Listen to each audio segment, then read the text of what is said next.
So on my videos yesterday when I spoke about and briefly touched upon water, and also I was talking about various projects, but I actually want to talk a bit more about water. What I witnessed with my own eyes was absolute devastation with respect to water. And living in London, I can get water out of a tap. It's not something that crosses your mind. You take it for granted. So the very first time that I actually visited Morocco, there I went down to the desert area. And on my way back, the snow from the mountains had reached all the way to an area called Zagora. And all the river that was dry a few days before was absolutely full of water. And everyone was really happy about it. And it was a lovely thing to see, but I didn't really gauge how important that was for the people there. And for nature as well. You mustn't forget that.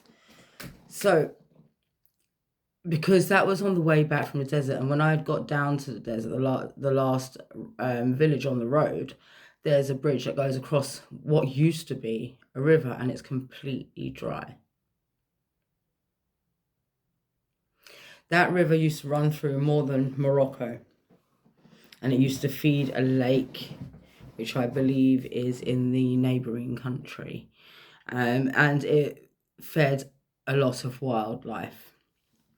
I had learnt about that on my last visit because I spoke to somebody who was very much, broken-hearted by the lack of the wildlife. I'm digressing somewhat. So here's the main situation. So in Morocco, there is water pollution, there is water redirection where water has been dammed to supply cities and things like that. So water that would have run freely into other areas is no longer there. Water levels have decreased. This is happening across all aquifers around the world, because there are many aquifers in Morocco and other countries on that continent, but also around the world. And I think you'll find it's a global trend.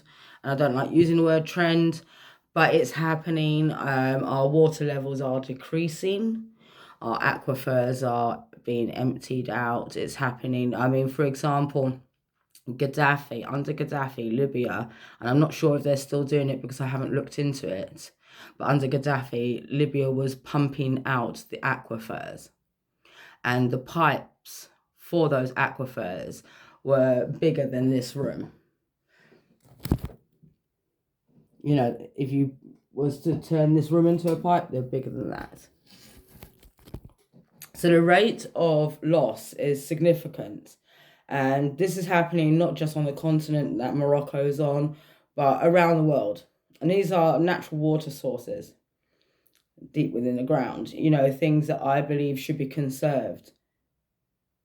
Conservation is a necessity for everything that lives on this planet, to conserve as much of these natural water sources as possible and utilize the technology that we do have now in place, where we can filter things like seawater. We really, really have to address, and I found it quite upsetting when I thought about the size of these farms. Morocco supplies a lot of things, fruit-wise, to England. You will find this in every supermarket. This is constantly being supplied, constantly. And you will find that it's not the only country that Morocco is supplying with fruit and vegetables. So all of this is using up the water resources of that land, which is vital not just for the people, but for the ecology, for the environment, for the future,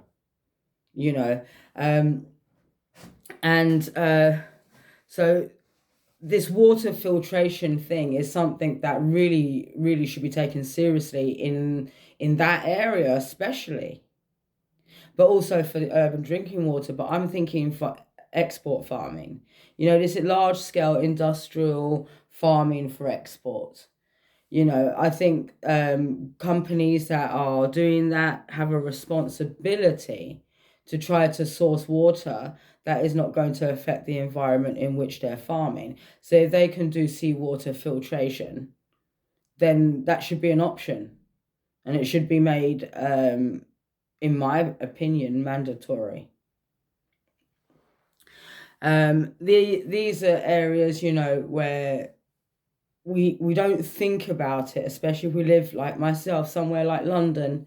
You can get your water in the shop, you can go to the tap, you got it all the time.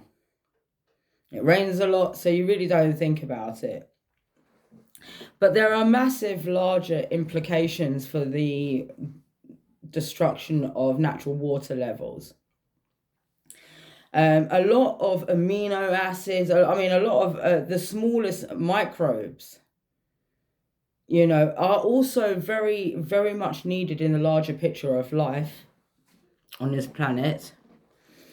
Smaller crustaceans, all these sorts of things that you find in these, environments, is all different levels of life. And so the implication I'm saying is, as life has been dwindling because the water, there's no water there, so these areas become lifeless. Now, eventually what happens is there's no nutrients in the sand.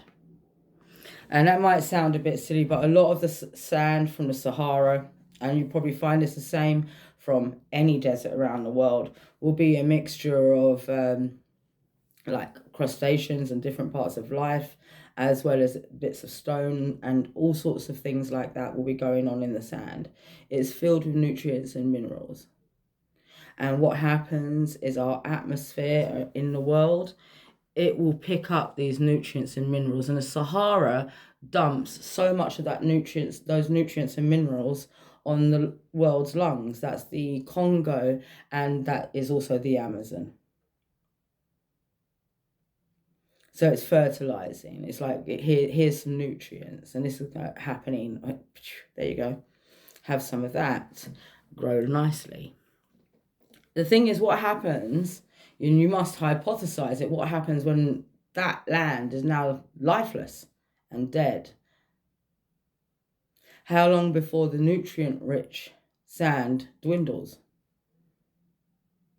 And I know a lot of people might think, okay, that's a bit over the top, but actually for me, I found it actually quite a scary thought process, because there's a lot of these natural connections that people also bypass. And like the Saharan sand getting blown around the world, and occasionally it will be blown in this direction over England. It's rare, but it does happen. And when it does happen, they'll mention it in the weather. They'll mention it. So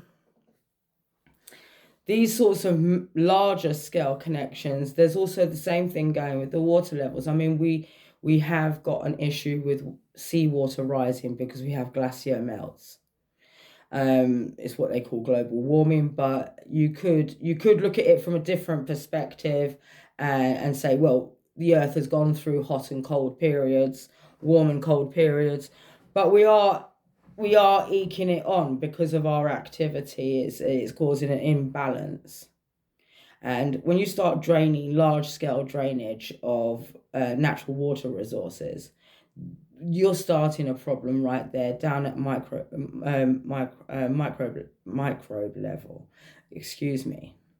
down at tiniest levels, and that then has a knock-on effect. We all need water. So if you're sitting in a city and you've got water on tap and you can get your bottles from the shop, be very bloody thankful. And I think we do have to be a little bit more serious. A lot of politicians around the world will talk about environment, but it's all a load of talk. We have to get a bit more serious about protecting natural water sources, natural aquifers, rivers, all sorts of things like this. And in the area of Morocco that I went to, the water levels had dwindled so much. And what was left was either seriously salinated and other areas polluted. Nobody could grow anything. Nothing could grow naturally. So nature hasn't got a habitat anymore either. So it's not just about the employment of people's lives that are affected by it, but everything is affected by it. And, that has a massive knock-on effect. Now, you're not going to see me in an environmentalist protest, because I don't get down with that, because it doesn't really make a difference. And I get quite upset and angry when you come across people that claim to be environmental, but they're promoting themselves using paper, whether that be leaflets or stickers.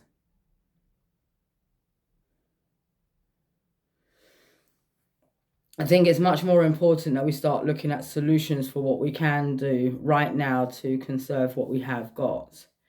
And politicians talk, it winds me up. Move.